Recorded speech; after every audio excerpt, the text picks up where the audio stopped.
Hello and welcome to another episode of The Untold. This is the show where we discuss the great stories behind great individuals and their journeys, their experiences. For today's episode, we have Osama Nasser, and I'm going to be your host, Abdullah Hindiani, with my colleague. Marzouk Said, and as you know, everyone has a story. In order to create your own story and your own legendary path, Yeah. there are many skills that you have to acquire. But I believe the most important one of them is leadership. Yeah, and I do believe, Osama is a mentor in leadership. He gives seminars and teachings about it. And I think for today's episode, we can dive into the role of leadership, right? What defines it? What is a leader? How can anybody be a leader? Exactly, and I think some of you might think that in order to be a leader, you need to have a specific mentality, but there is more into that. So stay tuned for this amazing episode with Coach Osama and Nasser.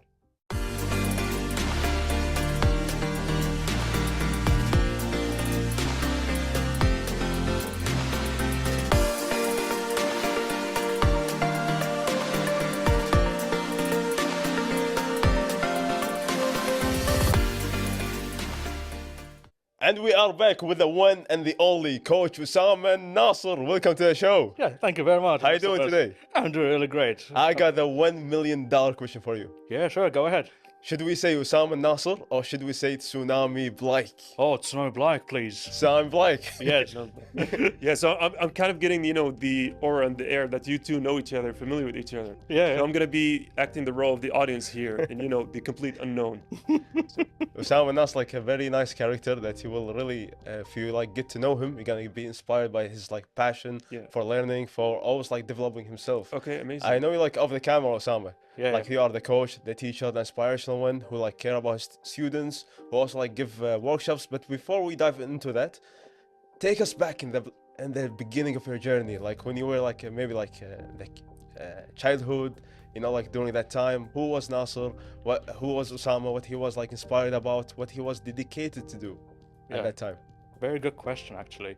When I heard the question, I remember back in the days when I used to learn English by playing video games.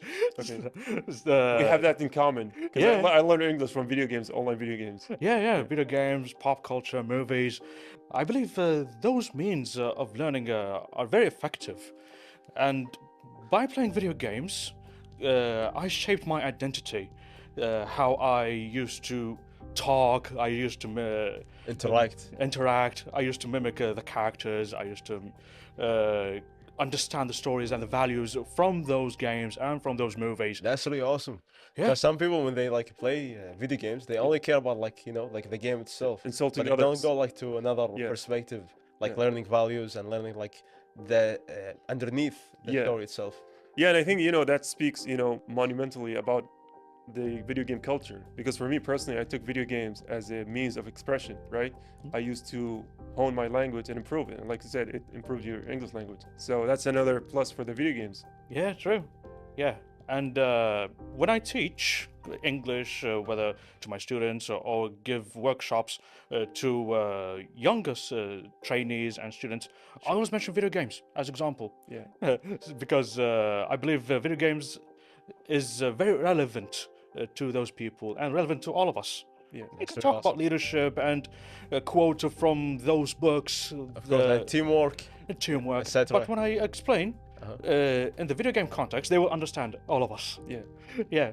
So I believe that using relevant context and using relevant examples will gain the hearts of those who are around us. That's really awesome. So when some of us were struggling with English, you were excelling at English, and that will inspire you to become an English teacher. Yeah, you can say that. Also, what inspired me to become an English teacher is that when I used to be a middle schooler, I used to teach my colleagues, even the bullies, Even though even the the ones who bullies, bully you. those who bully me, they wanted my help to teach them something. Yeah. And I'm eager to help if they do not hit me back.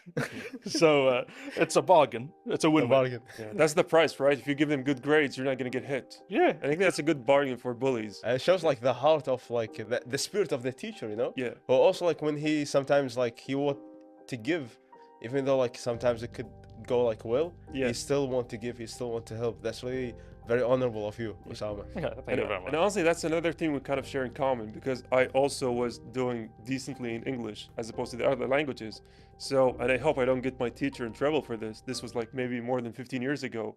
But every time we had an English test, he would close the door and he was like, okay, Abdullah, just tell him the answers. Mm. And that was like for 3 or 4 years. So kudos to English teachers who do those kind of help. Yeah. Yeah, actually, well, if that's not promoting cheating directly, Well, it's helping. yeah, You know, you can we're, say we're that. not Yeah. advocating for cheating here. Yeah, yeah. Yeah. If the teacher promotes it, at least it promotes it for a reason. Yeah. Yeah, I mean, I believe that the test systems.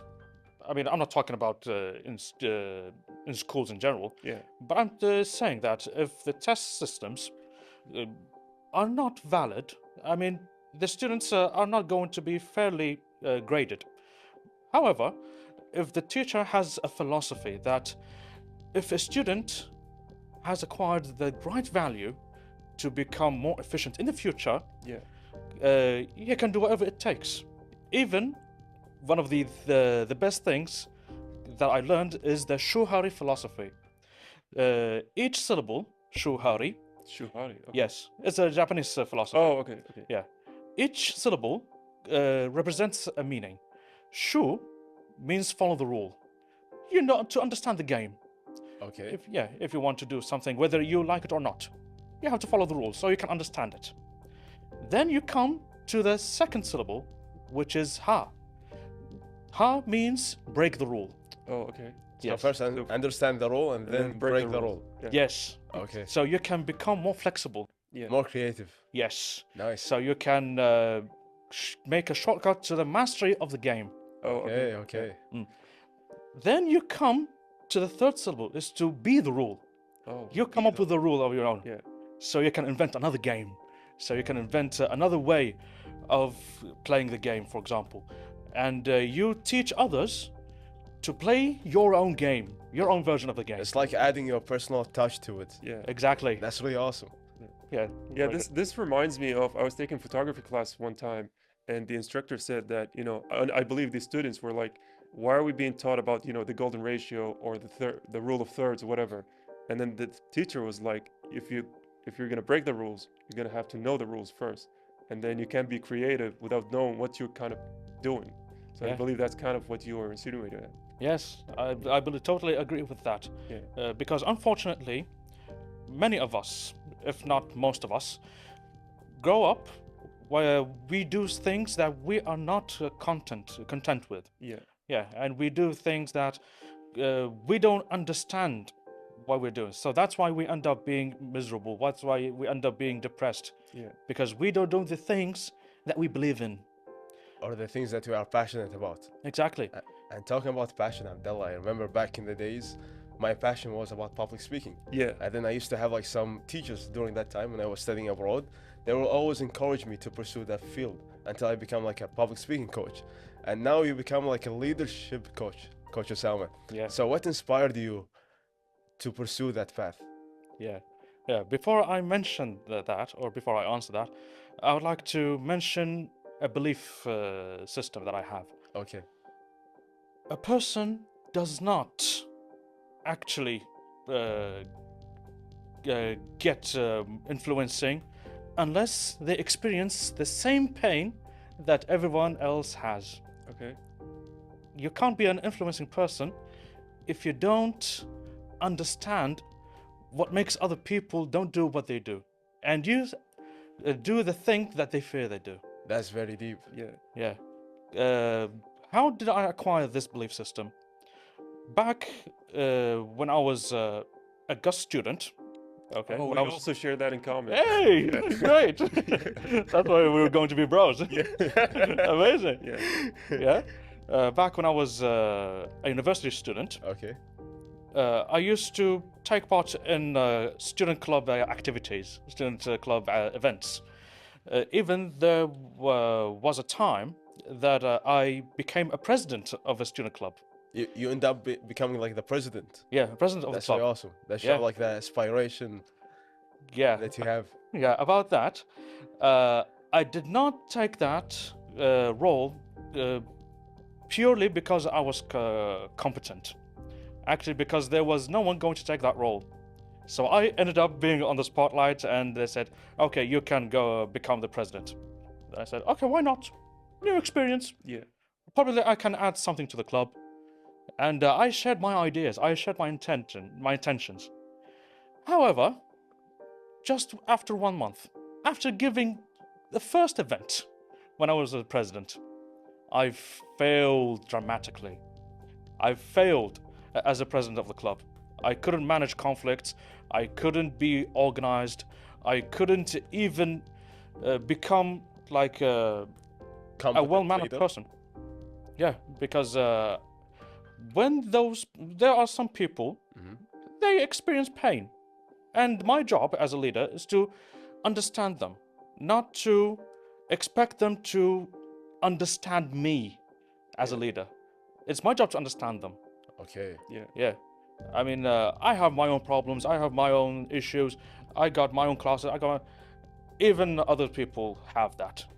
So how come they should be expected that, oh, they should know what she should do if I can't do that my own? So I learned my own place. So I decided to leave the presidency role, and I remember that I posted a tweet: "Never again. I won't be related to something called leadership. Oh, Never again. which Never is ironic because, obviously you're here as your role in educating and leadership. Yeah. Yeah. Then I realized something. I was like, yeah, it was in front of me. Life gives you a test, then the lesson. So this was like a test to me. My job right now is to understand the lesson behind that. Then after the semester, I took a summer course called Educational Leadership. Educational leadership. Yes, Tell us more about it. yes. When I saw the title of the course, Educational Leadership, the events, the pace that I had, was reminded by me. So I thought that if I decide not to take that course, I will remain ignorant about that role, and it will haunt me Yeah. in my career, it will haunt me in my life. So I decided to be humble enough to acknowledge that there is a higher level that I need to reach regarding to self-development, regarding to improving my academic. A new milestone. Yeah, to a new achieve. milestone. So I decided if I won't take that by choice, I will take that by force. So I decided to take that course. I learned the real definition of leadership. Man, you are throwing wisdom. If I was Yeah. in the shoes of the audience, I'll be like having my paper and like a pen. And just writing down whatever. Exactly. Yeah. Speaking of which, though, what is the definition of leadership? Because Yeah. we're gonna stop on that point. Yeah. Leadership basically means influencing other people to work collectively to achieve a common goal. Oh, 4 key points: influencing people, collective work, and common goal. oh, so it's like the family patriarch, right? The father of the house. Yes, exactly. Okay.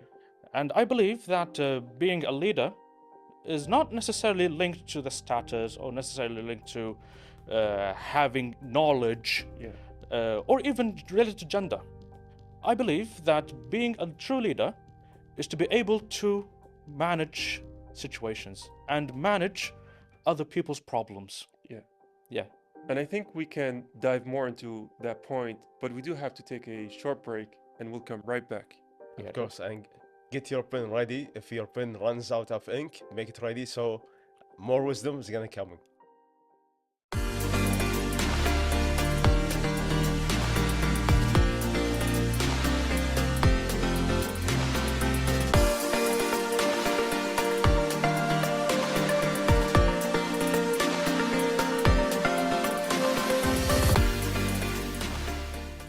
And we're back with Osama and Nasser. I do believe before going into the break, we did ask you about the definition of leadership, and we kind of had to cut that point, short. But I do want to give you the space and the time to elaborate. What is leadership, and how is it defined because it said it could be anything. Yeah. Like I said before, leadership basically influencing people to work collectively Yeah. to achieve a common goal. Being a leader is defined by certain characteristics. I can tell you what is not defined, what is not considered leadership. Okay. What's not considered leadership is to be loud. Okay. Yeah. Yeah, it is not considered to be a leader to be big or the strongest. You mean like showing off? Yeah, or like showing off. And what's not considered being a leader is to be all kind and people pleasing. Aggressive. Because we do have saying in Arabic, the loudest jars are the empty ones. And Yeah. that's kind of, it doesn't relate to how much you shout as much as the meaning, quality of what you're shouting about. Yes, exactly. So since we were talking about like different characters for like what is to be a leader and what is not to be a leader. Yeah. So what's something about your own personality that helped you to success in this field? Yes, good question. What made me succeed in this field is that I have as an aspect of critical thinking. I like to think outside the box. Also, I like to challenge my own beliefs, even if it's something conspicuous or even something many people think that's common sense. Yeah. However, I have a belief that if I believe like everyone else, I will do just like them. And if I do just like them, I won't stand out. I won't even face my own fears because they wouldn't. So, what also made me succeed is that I always have that idea of being humble all the time.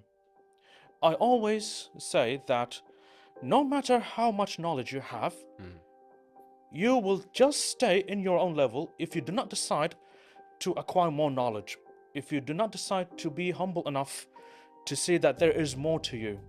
Yeah.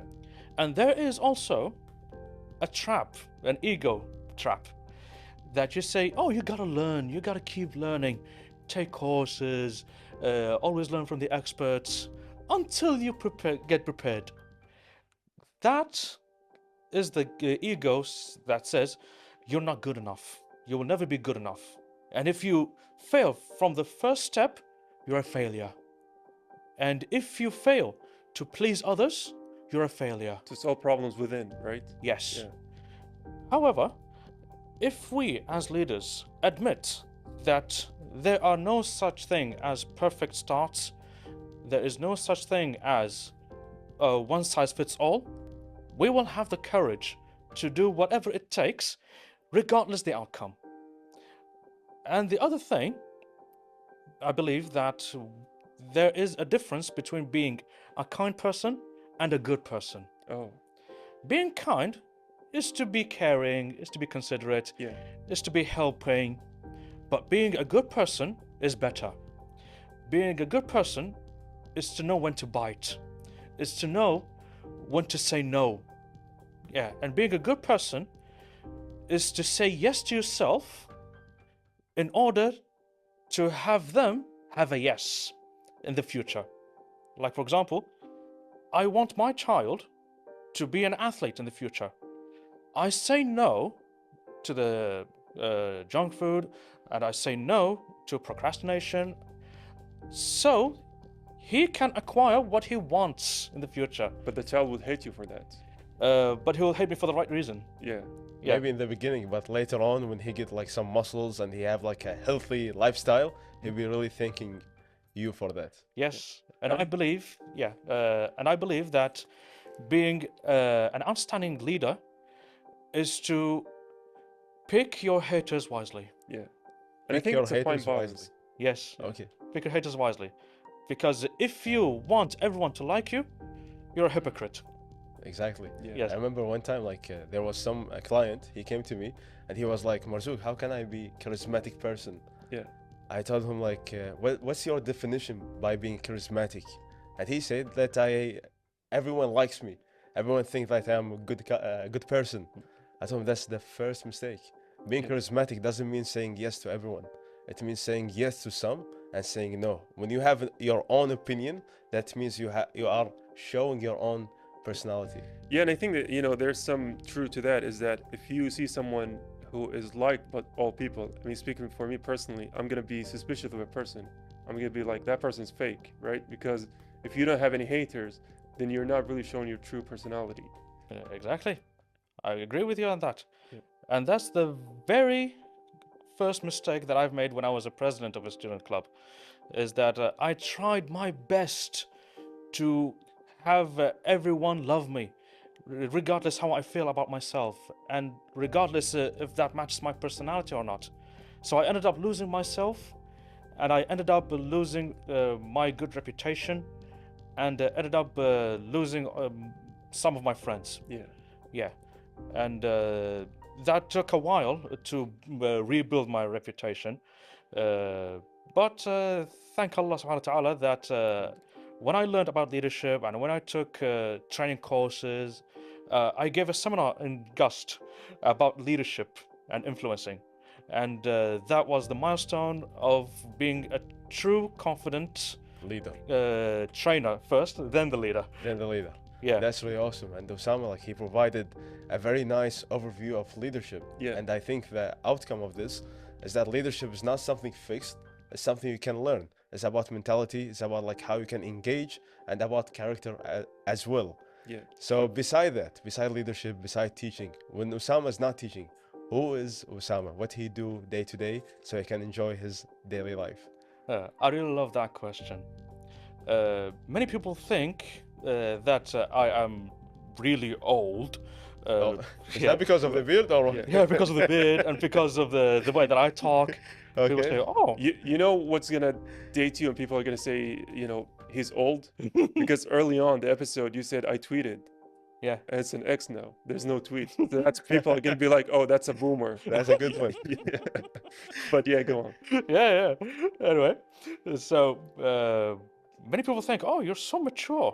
When they ask me about my age, then they realize that I'm really young. I was like, "What?" uh, so I remember, mashallah, the first time you reveal your age, it was a shock for everyone. yeah, yeah, even you got shocked. Yeah, but the true Osama, behind the spotlights, behind the PowerPoint slides and everything, is the childish version of Osama, the spontaneous one. I always like to watch cartoons. I always play video games.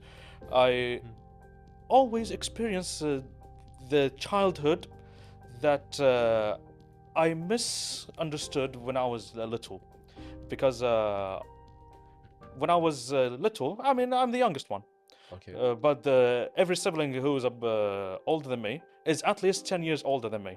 10 years. Yeah. So when I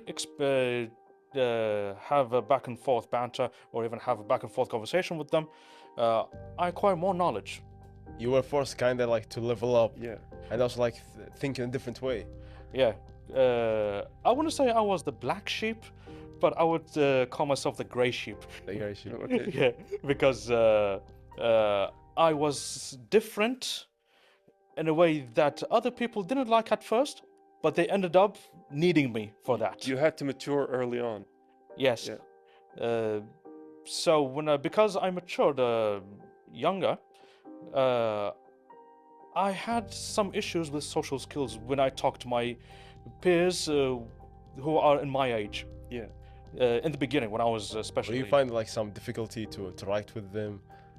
Yes, I had my own interest. I had my own way of talking, and I didn't get the chance to experience what other people really should like. Okay, at their age, I was like, I'm the only one who doesn't like football back then. Same here. Oh, good. Okay, I'm I relieved. find some people like to play with me basketball, but no one will Nobody play, you know? Every one of them is like a big fan of football. Yeah. I think that's the first thing you've said in this episode that we don't have in common, because I do obviously love football. Mm. Yeah. Okay. Right now, I'm starting to learn how to love football. Yeah. Yeah, not because I really want to play football. No, at least because I want to be understanding to other people when they talk Able about to football. relate to them. Yeah. Yeah, At at least some so I can interact with them. Yes, so they can listen to me right after I listen to them. So when I was when I'm right now, yeah, I like to release the inner child in me, at least within those who are the closest to me. It's so funny that you mentioned ending the show because we kind of have to segue to the end of this episode because we've kind of ran out of time, unfortunately.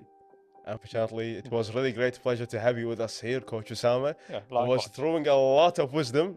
I think next time I should bring my own pen so I Yeah. can also like take some wisdom that you are throwing. It was really awesome. You take us like through the journey of leadership from the beginning to the end, and you were amazing at showing this journey. Thank you so much for being with us. Yeah, thank you very much for the opportunity. I'm really very happy for the opportunity, and I couldn't be more blessed for the opportunity to be with you all, guys. Of course, it's our pleasure actually. And now we're gonna take a quick break, and then we're gonna be back.